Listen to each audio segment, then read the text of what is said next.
What's up guys, Spin Firearms here, and today we're going to be comparing the most hated firearm on my channel, the Glock 39 chambered in 45 GAP. But keep in mind guys, the people who hate on this firearm have never picked one up, never touched one, never shot a single 45 GAP round in their life.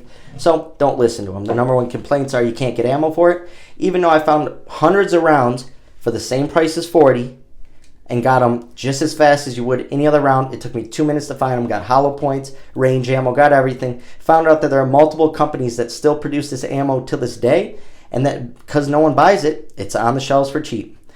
And the Glock 30 chambered in 45 ACP. Now 45 GAP stands for Glock Auto Pistol. Like I said, it was developed by Glock with CCI and Spear engineers. They wanted to shorten a 45 ACP round to put it in a smaller firearm with a more comfortable grip, and where the frame being smaller could handle that round still, which is awesome. Now, being someone who loves firearms, I don't discriminate. If it's a good firearm, if it runs, if it feels good, if it shoots good, then I like it.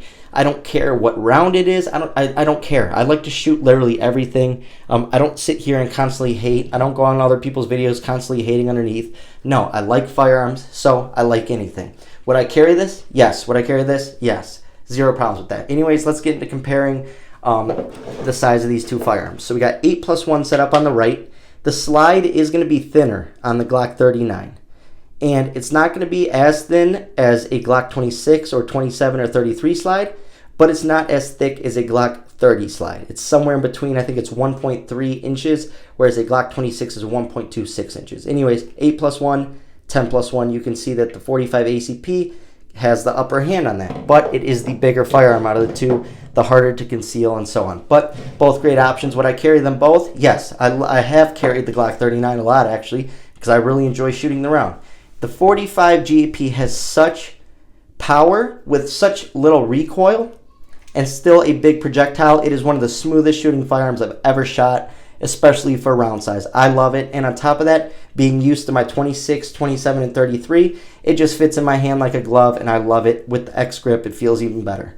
Love this firearm. Now let's compare lengths of the slide just so you can see size and width. Both are concealable in my opinion. Both are in that sweet spot where you have good width, good grip, and on top of that, still able to conceal it, and you're going to be comfortable throughout the day. The number one complaint I would say would be the weight of the Glock 30 when fully loaded, but you can manage that with a good holster, so it is what it is. Things I like about the Glock 39, like I said, so smooth shooting for such a big projectile, heavy round and so on. I really enjoy this thing. Plus the size, very concealable still, and it just handles recoil. That's my number one thing. It is a smooth, good shooter, therefore very accurate, very easy to get shots. I showed a video last week how I shot with it. Very good groupings at 7 yards. You know, I was getting like 2.5-inch groupings. Loved it. Great shooting firearm. Now my Glock 30 is my favorite firearm to shoot at the range. I love shooting 45 ACP out of this particular setup. This setup, because of the grip angle of Glocks, plus the width and mass of the slide, it's still a pretty light firearm, but it handles recoil awesomely. I mean, just awesome. I put 250 rounds through it yesterday. It felt so good to just shoot the 45 ACP. Honestly, it began to feel like shooting 9mm. I kid you not. It's less recoil than my Glock 27 chambered in 40, that's for sure, and I was shooting them back to back. Now, can you go wrong with either of these? No. But if you get a Glock 39, I just want to make you aware of all the hate that will come with it. But be like me. Don't listen to it. Just try and expose it. It is what it is. A great firearm, but capacity is where you might say, a little sketchy. But in my opinion, if you have a firearm on you, if you train, it doesn't matter the capacity within reason. Obviously, you want something 6+1 and above. What I always think about is people carry revolvers for years, and you didn't have these snobs online constantly saying, oh, you don't have capacity, you don't have capacity. No, it was more about training and being good with your firearm. So I'm going to stick to that. An 8+1, so 9 rounds, carry it with another backup mag, you're golden. I don't care what anyone says.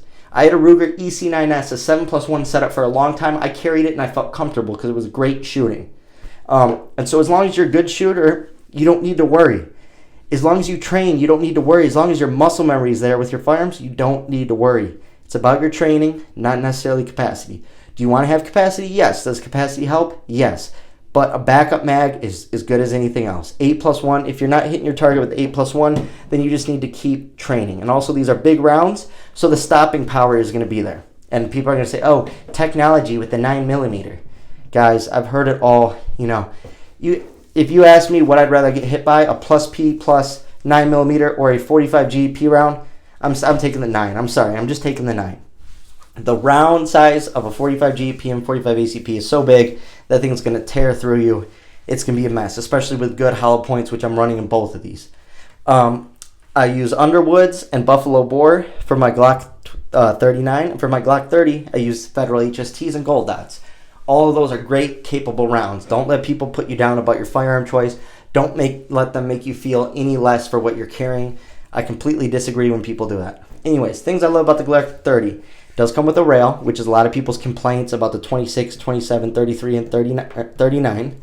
Comes with a rail. It is going to be bigger. It is going to be heavier, but that does help with recoil. So it's not necessarily a negative thing. What I will say about the Glock 30 is this runs better than any other Glock I've ever owned. What do I mean by that? When that slide is being racked, it is so smooth, so clean, little grit, little friction. It is just a good functioning firearm. I've had no recoils. I haven't had any pinching. Like people say they get some pinching. That probably is just how my hands sit on it. But it's just a good overall shooter, and that's all I can ask for. I was shooting very accurately with it, getting fast follow-up shots, and I really enjoy shooting it. So honestly, once again, we're at that point where I say, flip a coin. Now, in today's age, more people are going to go to the Glock 30 because of capacity, and I get that. Then they're going to also say, oh, you can't find 45 GAP rounds. Well, no one else is buying 45 GAP rounds, so all these companies that are still producing it, where do they, who's buying it? It's me, and it's a couple other people who have this firearm. If you know, you know. It's a great, smooth shooter. So, with this having less recoil, but 2 less rounds, what would you choose? Honestly, like I said, flip a coin. They're both great firearms. 0 malfunctions through both of them. Super smooth shooting for the size of round, and it's a Glock. So I can't go wrong with either of them. I don't need to change anything out. What I will say, though, is what I've noticed is the Glock 29, Glock 30, and so on, the bigger calibers, and the Gen 3s, the triggers aren't as good. So they have a more spongy trigger, longer trigger, less crisp trigger. Whereas on my Glock 39, the trigger is pretty similar to my 26. It's a little crisper, a little lighter, a little less spongier. Now, I'm not sure if that's everyone's. I doubt it's everyone's. But the comparison between these two firearms is the only thing I compare. I'm not a person that just can compare stuff through my imaginations after never carrying the firearm, after never touching it. No, I can compare what's physically here, what's tangible to me, what I can touch, what I can reach out and take to the range and shoot. So that's what I'm doing. This has a better trigger. Is this a terrible trigger? No. And you can just put a ghost connector in there and I'm sure it'll fix it up, tighten it right up. Both great firearms. Love them both. Would carry them both, to be honest. I just don't have a holster for my Glock 30 right now. It's on the way. So anyways, hope you guys enjoy. Like I said, flip a coin.